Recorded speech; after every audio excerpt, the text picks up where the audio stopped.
반갑습니다. 18단 유세은입니다. 일단 김덕관 씨 배우자이기도 하고요. 제가 서신교당에 나온 지가 3년이 되었습니다. 큰 교당에는 교도님이 많이 계시니 조용히 묻어가려고 생각했는데 이렇게 어려운 과제를 주셨으니 감사하다고 해야죠. 저는 정읍 이평에서 이남 오저 중 다섯째로 태어나 항상 남을 배려하고 보은하는 부모님을 존경하면서 자연스럽게 공경경과 사랑의 단어인 경애라는 제 이름을 좋아하며 이름값에 맞는 언행을 해야 한다고 마음을 갖고 성장했습니다. 제가 결혼 정인이가 되어서는 남편과 만난 지 40일 만에 결혼식장에 서 있는 저는 불안하기도 했습니다. 시아버지께서 밀어붙여서 부부가 되었거든요. 결혼 전 사주를 보아주신 증상교 선지님께서 둘도 없는 천생연분이라고 말씀하시니 시아버지께서는 무조건 사주단자와 예식장까지 통과 했습니다. 결혼 후 저희는 전쟁과 사랑이 시작되었습니다. 주도권 잡기와 성격을 알아가는 과정이 몇 년을 지나갔지만 결국 제가 패배하여 지금도 살고 있습니다. 남편은 자기가 졌다고도 합니다. 엄불교 입교는 고등학교 들어가니 언니께서 정보 출신 하면 좋겠다고 입교증을 들고 오셨는데 저는 언니가 이상한 종교에 빠졌다고 하나님께 구해주시라고 기도 중이었거든요. 그래서 관심이 없었습니다. 그러다가 할머니 49제를 승복교당에서 모시는데 교당과 법복 입으신 교무님 모습이 너무나 장엄하고 정성 들여 제를 지내주신 것을 보고 감동되어서 7살, 5살 두 아들과 함께 집에 가까운 교당을 나가기 시작했습니다. 때론 핑계 삼아 법회를 빠지고 싶어도 교무님들의 헌신적인 교화와 교도님들의 관심 배려가 제 삶에 도움이 되고 아이들 인성교육에 많은 도움이 되리라 믿고 다닌 것 같습니다. 저는 살아가면서 인연이란 무엇인가를 많이 생각했습니다. 짧게 만난 부부 인연이 필연이었으면 전생에 무슨 인연이었을까? 그런 의문을 가지고 연마하다 보니 사회생활이 또 도움이 많이 되었습니다.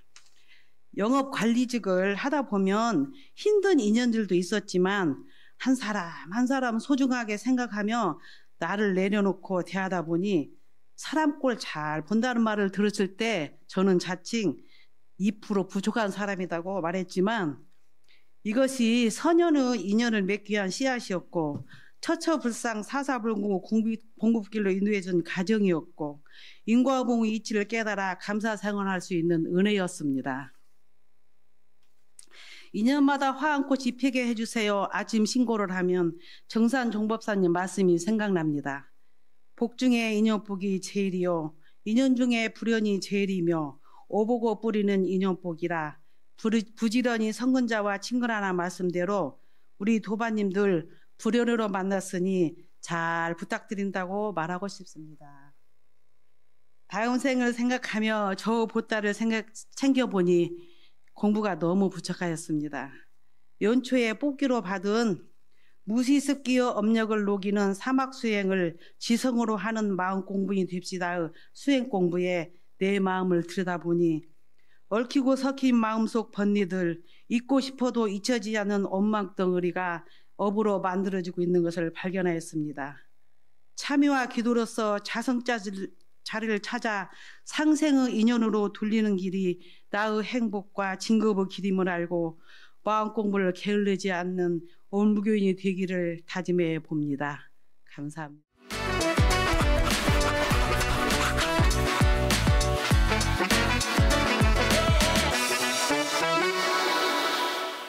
저는 제목을 한신입교도의 즐거운 마음 공부로 정해봤습니다.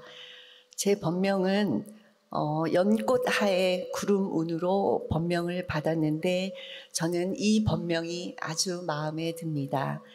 멀리서 보는 흰 구름은 만져질 것 같았지만 실제 산에 올라 구름 안에 있으면 그 습한 기운만 느낄 뿐 구름이라는 형체를 볼 수도 만질 수도 없어서 참 신기하다고 생각했던 경험이 있습니다. 소태산 대종사님도 어릴 적부터 궁극의 질문에 대해 연마하셨는데요. 구름이 묘하게 변하는 모습에서도 궁금증을 가지셨다고 합니다. 또 대종사님의 정토님 성함도 양하온이라고 들었습니다. 이렇게 제 법명에서도 원불교와의 인연을 찾을 수 있어 더욱 감사한 마음입니다. 저는 우리 신입교도 8단의 단장님인 위묘전님과의 인연으로 원불교에 입교하게 되었습니다.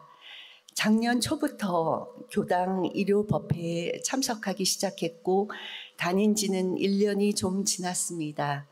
솔직히 말씀드리면 작년 1년 동안은 일요법회에만 참석하고 마음 공부는 제대로 하지 못했습니다. 법회 시간에는 집중하게 되고 마음이 정화되는 느낌을 받아서 참 좋았는데요. 그러면서 평소에도 마음 공부를 좀 제대로 해야지 다짐을 했다가 다시 한 주가 시작되어 일상으로 돌아가면 그 생각도 잘 잊어버리는 생활을 반복했던 것 같습니다. 마음 공부가 하루 패턴 가운데 새로운 습관으로 자리 잡아야 하는데 새 습관을 갖는다는 게 생각보다 쉽지 않았던 것 같습니다. 그래서 어떻게 하면 지속적으로 마음 공부를 잘하고 나의 습관이 될 수 있을까를 고민했었는데요. 오늘 마침 올 초부터 신입단에서 카톡을 사용해서 수행 정진을 같이 하자 했고 매일 자신이 수행한 내용과 감사일기를 간단히 자유롭게 올리기로 약속하였습니다. 저는 이게 참 좋은 기회라고 생각했는데 저라는 사람은 혼자서는 꾸준히 잘 못하고 남이 좀 알아줄수록 힘이 나는 유형이고 뭐든지 같이 해야 신이 나서 열심히 하기 때문입니다. 이 기회를 감사히 받아 이제는 매일 조석 신고와 짧은 좌선, 교전 읽기, 감사 일기를 쓰고 이에 대해 하루 1, 2회 정도 카톡에 올리면서 마음 공부 실천을 즐거운 마음으로 같이 하게 되었습니다. 여기서 즐거움은 재미를 느끼는 건데 균산 최정풍 교감님 말씀 중에도 소태산 대종사님의 9제자가 밤낮으로 훈련을 하면서 힘들지만 무언가 재미가 있었을 것이다 라고 하셨는데 그 재미가 무엇일까 이제는 조금 알 것 같습니다. 전에 우산 최이공 원무님이 40년 동안 수행 생활을 하신 것을 발표하셨는데요. 일상 수행의 요법을 매일 5번씩이나 암송하신다고 하셨습니다. 그리고 그분을 포함해서 교무님, 교도님들을 보면 늘 평온한 모습에 밝게 웃으시잖아요. 저도 이제는 아침 신고하면서 오늘 하루 잘 보내기를 다짐하면서 일어나게 되고 저녁 신고로 하루를 반성하며 편안한 수면 상태로 들어가게 되었습니다. 좌선은 일어나서 잠시 하고 하루 일상 중에 생각날 때마다 틈틈이 짧게 하는데요. 마치 틈나는 대로 몸을 편다든지 스쿼트와 같은 간단한 근육 운동을 하면 건강과 몸을 쓰는데 많은 도움이 되듯이 생활 중에 생각나는 대로 선을 하고 일상수행의 요법을 떠올리다 보니 마음이 안정되고 마음의 힘을 키우는데 많은 도움이 되는 것 같습니다. 또 생활하면서 어떤 일을 마주했을 때 이를 경계로 보고 온생취를 적용하여 멈추고 온전히 생각해서 제대로 취사하고자 노력합니다. 이에 방법과 결과가 스스로 생각해도 조금씩 나아지는 것을 보면서 이때 즐거운 마음, 곧 재미를 느끼는 것 같습니다. 물론 저는 아직 전설을 제대로 한 번도 다 읽지 못하였고 신고 방법도 서툴며 좌선은 말할 것도 없이 제대로 오래 하지 못하고 감사일기도 이렇게 쓰는 게 맞는지 모를 정도로 아주 많이 부족한 상태입니다. 하지만 일상수에게 요법 7에서 나오는 잘 배우는 사람이라면 자신의 상태를 인식하고 겸손하게 받아들이며 더 나아지도록 노력할 것입니다. 저도 배워서 나아지는 기쁨과 재미를 느끼며 오늘도 수행 정진을 하고자 합니다.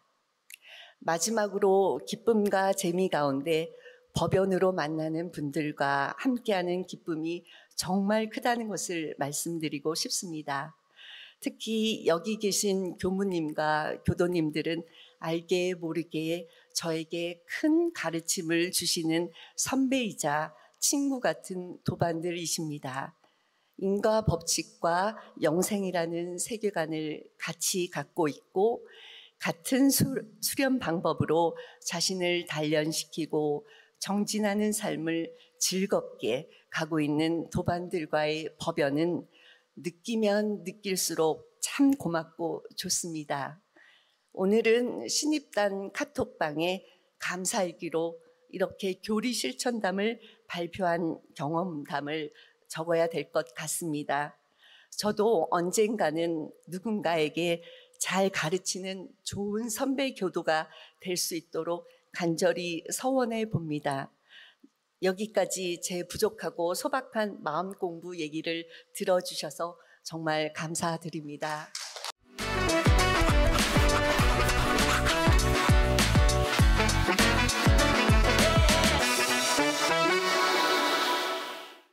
우리 원불교에서는 정려 1호라고 하는 공타원 조전권 종사님께서 선을 나셨어요. 3박 4일간 교리 강습을 했는데 제가 거기에 이렇게 쭉 3박 4일을 한번 들어봤는데 어찌 말씀이 좋고 이렇게 해가지고 그 어린 마음에도 그걸로 해서 입교가 됐습니다. 순창교당의 묵타원 권우연 교무님을 스승으로 해서 연원은 학산 박준명 대호범님 연원으로 이렇게 해서 원불교 입문을 하고 그 뒤에 전주로 학교를 와서 전주교당 그 학성의 연화촌이라고 흔히 부르는데 제가 10대 연화촌 10대인데 10대 부회장을 이렇게 했습니다. 저희 있을 때 정식으로 연화촌이 발족을 해가지고 우리가 흔히 상투라고 놀리고 불렸던 원산 이재성 선배님이 연화촌 촌장님으로 이렇게 첫 부임을 하고 이렇게 해가지고 그 학생회가 상당히 발전해서 저희 거의 모든 기에서 한 기에서 한 3명 정도 그 전무 출신들이 이렇게 나오고 그랬던 것 같아서 상당히 그때 전주의 교당이 하나밖에 없었기 때문에 많은 그 선지님들도 이렇게 뵐 기회도 뵙고 이렇게 했습니다. 그 뒤에 객지로 발령을 받아서 도달다가 전주로 올 기회가 있어가지고 전주교당 청년회장도 하고 이렇게 했는데 그 뒤에 결혼을 해서 지금 순타오님을 이렇게 만나고 또 순타오님이 성당에 다니던 사람이 결혼 10년 만에 원불교로 바꿔주시고 이렇게 해가지고 이런 가족이 될 수 있어서 지금 여기서도 감사하다는 말씀을 드립니다. 그 뒤에 입시지도 학교 고등학교 있어서 입시지도 온다고 3학년 담임을 연속으로 맡으면서 교당에 좀 소홀하다가 이제 나이가 들어서 나중에 이제 지금 서신교당에 와서 우리 교도님들 뵙고 여기서 제 평생에 제일 공부 열심히 하고 그렇게 지내는 것 같습니다. 제가 교당에 다니면서 느낀 점 몇 가지 말씀드리겠습니다. 하나는 교당에 나오는 것 자체가 제일 큰 은혜다 하는 생각입니다. 이 일요 예외 교당에 아침에 이렇게 나옴으로써 여기서 많은 훌륭한 좋은 교도님들을 만나 뵙고 대화도 나누고 식사도 같이 오고 교모님 말씀도 듣고 이렇게 하면서 이런 나타나지 않는 그런 데서 우리는 좋은 사람을 만나서 좋은 영향을 받고 이런 좋은 은혜를 받는다는 걸 평소에 잘 모르고 지내지 않느냐 하는 그런 생각이 듭니다. 그래서 저는 교당에 나오는 것 자체가 이게 가장 큰 은혜 중에 하나다 이렇게 생각하고 있고, 또 하나는 지금 그전 코로나 때 100일 프로젝트 경전 필사라고 해가지고 준타운 교무님 계실 때 경전 쓰기가 시작이 됐었거든요. 그래서 지금 탈타원님 계시지만은 오늘 제가 찾아봤더니 오늘까지 1874일째 되었더만요. 이제 원기 105년 4월 1일 날 시작해서 지금 5년 하고도 한 달, 오늘 18일이니까 한 달 18일이 이렇게 된 것입니다. 이걸로도 저희 원불교 공부가 특별히 뭘 내세우기보다도 매일매일 꾸준히 그냥 계속 공부하는 이것이 상당히 큰 밑거름이 되지 않는가 싶어서 지금 한 20여 분의 교도님들이 용맹정진하고 있습니다. 뜻이 있으신 분들은 기산 소교님이나 금타원 김경민님 같은 분들에게 한번 초대를 해달라고 해서 같이 참여를 했으면 좋겠습니다. 그리고 경전필사와 더불어서 제가 유무념 조항으로 일원상 서원문을 매일 필사를 이렇게 하는데 일원상 서원문을 필사하다가 저도 이제 사생 중에 하나죠. 태란설파해서 태생으로 했네. 사생은 뭘로 발전하냐, 심신작용을 따라 육도로 변화를 한다는 그 얘기를 이렇게 한번 듣고 생각을 해봤습니다. 수심결에 보면 처음에 3기의 열례가 유여 화택하야 해서 3기의 뜨거운 번뇌가 불타는 집과 같아서 해가지고 맨 마지막에 방화 피난이니라 이 방화 놓아버리라는 얘기죠. 피는 가죽 피자고 낭은 주머니 낭자입니다. 이 가죽 주머니를 놓아버려라 하는 그 얘기가 나오는데, 그래서 거기서는 우리 몸뚱아리를 가죽 주머니로 이렇게 표현을 했는데, 제가 가만히 생각해 보니까 이번 생은 어찌 다행히 사람의 가죽 주머니를 제가 가지고 태어날 수 있어서 참 다행이다 하는데, 이 사람의 가죽 주머니를 가지고 태어났을 때 다음에도 더 좋은 가죽 주머니를 가지고 태어날 수 있도록 내가 해야 하지 않느냐 하는 그런 생각을 한번 해봤습니다. 그럼 다음 때 더 좋은 가죽 주머니를 가지고 태어나려면 어떻게 해야 하냐? 이 몸과 마음을 잘 써야 해요. 심신작용을 따라서 이게 육도로 변화를 하는 거니까. 그래서 내가 이 심신작용을 어떻게 하느냐에 따라서 다음 때의 내 가죽 주머니가 결정이 되는 것이죠. 그러니까 대종사님 말씀하신 대로 나의 조물주는 바로 나 자신이다 하는 것이니까 누구를 원망하거나 미워할 수도 없는 그런 상황입니다. 그래서 원불교 다니면서 불생불멸의 진리하고 인과보응의 이치를 우리가 배우게 되는데요.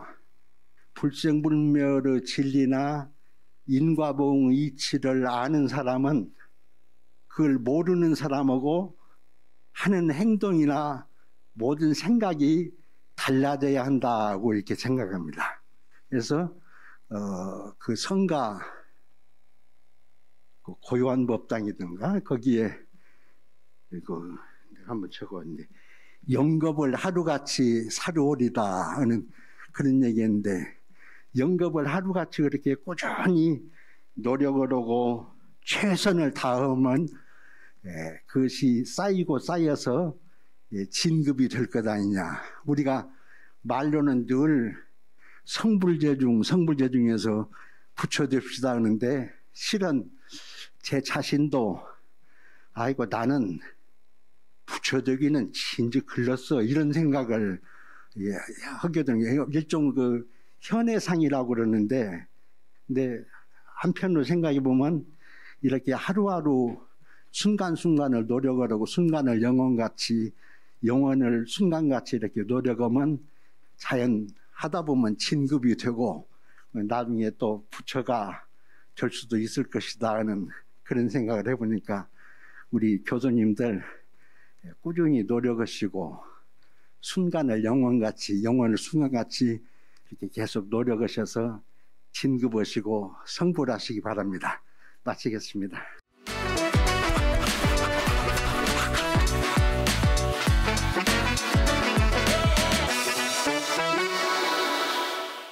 네, 원광대학교 원불교학과 4학년 주시안입니다. 제가 오늘 할 공부담의 주제는 참 나를 향한 나의 서원입니다. 먼저 공부담을 하기에 앞서 스승님들과 제가 교도님들 앞에서 공부담을 할 수 있게 해주심에 감사드립니다. 제가 6년 전 여기 있는 세도방 교우님들과 같이 이 자리에서 출가 감상담을 했었습니다. 그때 견성하겠다고 이 단상에서 말씀드렸던 기억이 있는데 저는 그 말을 지키지 못했습니다. 작년 한 해 저에게 많은 일들이 있었습니다. 여러 일들이 있었지만 가장 큰 것은 타인에 대한 잘하고 못하는 것에 대한 시비였습니다. 이러한 수십 번의 경계가 쌓여 결국 작년 말에 터지고 말았습니다. 종법사님께서는 작년 출가식 때 교단품 7장 말씀을 인가하여 본문을 해주셨습니다. 교단품 7장 말씀에 보면 근래 어떤 사람을 보면 점점 처음 마음을 잊어버리고 딴 트집이 생겨나서 공연한 원망을 품기도 하고 의 아닌 사량심으로 이뤄내어 남을 위한다는 사람이 자기 본의로 생각이 변해지고 있으니 어찌 전부 출신의 본분이라 하리요 라는 부분이었습니다. 제가 이곳에 와서 부처의 삶을 살기 위해 공부하는 것이 아닌 남의 시비에 끌려 시비에 관심을 가지게 되고 그 시비에 끌려 살아가는 저의 모습을 보며 더 이상 출가의 삶은 어렵겠다는 생각을 하게 되었습니다. 그래서 지도교무님을 찾아가 그만두겠다고 말씀드렸었습니다. 하지만 그 당시 지도교무님께서 그런 저를 잡아주셨습니다. 그동안 당신께서 학년 연불이나 전체 연불 시간에 해주셨던 금강경 법문을 다시 이야기해 주시며 상을 놓는 공부를 하게 해주셨습니다. 저도 살아야 되겠다는 생각으로 금강경 공부를 하였습니다. 하지만 상을 내려놓는 공부는 쉽지 않았습니다. 경계 대상이 보이면 일어나는 경계에 끌려 이것저것 시비하고 비방하기 일쑤였습니다. 그렇게 시간은 흘러 동선에 가게 되었고 지금의 지도교무님을 만나게 되었습니다. 지도교무님은 늘 제 마음의 본성에 대해 질문하고 공부하게 해주셨습니다. 그래, 내가 지금 이 공부를 하려고 이곳에 왔지 하고 정처없이 돌아다니던 마음을 잡아주셨습니다. 지금껏 저는 참 나를 알려 공부하지 않았었습니다. 무명에 가려 밖에 있는 경계에 끌려 제가 탓했던 사람들과 똑같은 삶을 살고 있었다는 것을 알았습니다. 저는 참 나를 알기 위해 부단히 노력이 필요했습니다. 그 방법으로는 기도였습니다. 저는 기도를 통해 매일 법신불과 만났습니다. 처음엔 단순히 제 마음에 귀처가 필요했기에 시작한 기도였지만 계속되는 기도를 통해 법신불께서는 항상 여러 형태로 저에게 은혜로서 작용하고 있었다는 사실을 알 수 있었습니다. 하지만 저는 아직 몇몇 사람들을 보면 그 사람들이 부처임을 사실로서 받아들이지 못하고 있었습니다. 그것이 사실로 받아들여지지 못하고 있다는 그것은 아직 제가 참나를 보지 못하였기 때문입니다. 저는 이러한 사실들을 통해 저의 부족함을 알았고 의도요목 중 12조인 마음이 곧 부처라였으니 그것이 무슨 뜻인가 라는 의도를 늘 마음속에 품고 살았습니다. 그래도 풀리지 않자 지도 교무님께 문답을 드렸습니다. 그러니 교무님께서 그러면 히틀러도 부처냐? 라는 질문을 하셨습니다. 저는 선뜻 답을 할 수가 없었습니다. 히틀러는 수많은 사람을 학살했던 인물입니다. 그런 사람이 부처냐라고 하기엔 인과적으로도 맞지 않나? 라는 생각이 있었습니다. 말을 못하고 있는 저에게 다시 질문을 하셨습니다. 그러면 부처는 뭐고 중생은 뭐냐? 부처랄 것도 없고 중생이랄 것도 없는 그것을 아는 것이 참 부처임을 여러 질문과 답을 통해 알려주셨습니다. 부처와 중생이라는 한 생각이 없는 이전의 그 마음이 무엇인가?